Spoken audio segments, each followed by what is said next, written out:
शराबी पति अपनी पत्नी कविता से रोज झगड़ा करता था। एक रात गुस्से में उसने कविता को घर से बाहर निकाल दिया। बेचारी कविता के पास रहने का कोई ठिकाना नहीं था। भूख से परेशान होकर वो सड़क किनारे बैठकर भीख मांगने लगी। रात को ठंड बढ़ी तो वो थककर एक खाली पिकअप वैन में जाकर सो गई।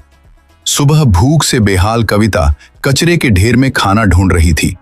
तभी उसे एक चमकता हुआ चमत्कारी लॉकेट मिला। उसने उसे गले में पहन लिया। प्यास लगी तो पास के हैंडपंप पर पानी पीने गई। जैसे ही उसने हैंडपंप चलाया, पानी की जगह ब्लैक डायमंड निकलने लगे। कविता हैरान रह गई। वो डायमंड बेचकर अमीर हो गई, लेकिन उसने अपने लिए नहीं, गरीबों के लिए खर्च किया।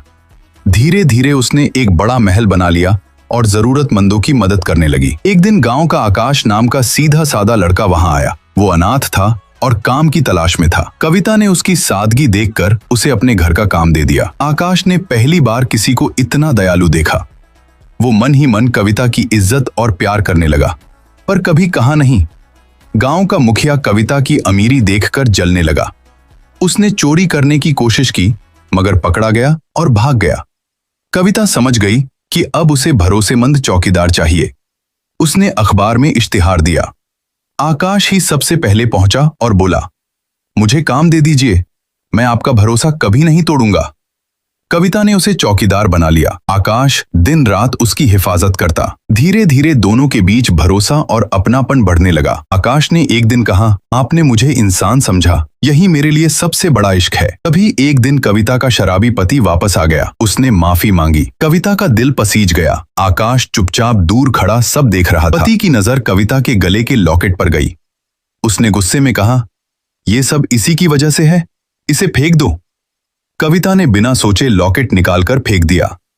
जैसे ही उसने हैंडपंप चलाया, इस बार सिर्फ पानी निकला। सब कुछ खत्म हो गया। बाहर देखा तो लॉकेट आग में जलकर राख हो चुका था और उसी के साथ महल भी राख में बदल गया। कविता टूटकर रोने लगी। पति शर्म से भाग गया, पर आकाश वहीं खड़ा रहा। आकाश ने धीरे से कहा, महल गया तो क्या हुआ, आपका दिल अभी भी अमीर है। अगर आप चाहें तो हम फिर से नई जिंदगी बना सकते हैं। कविता ने आंसुओं में मुस्कुराकर पूछा, मेरे पास अब कुछ नहीं है, तुम फिर भी साथ दोगे? आकाश बोला, मुझे दौलत नहीं, आपका साथ चाहिए। मुझे भी इश्क तेरा एक कहानी चाहिए। दोनों ने वहीं से नई शुरुआत करने का फैसला किया। बिना जादू, बिना डायमंड, सिर्फ सच्चे प्यार और मेहनत के साथ। सीख, सच्ची दौलत पैसा नहीं, साथ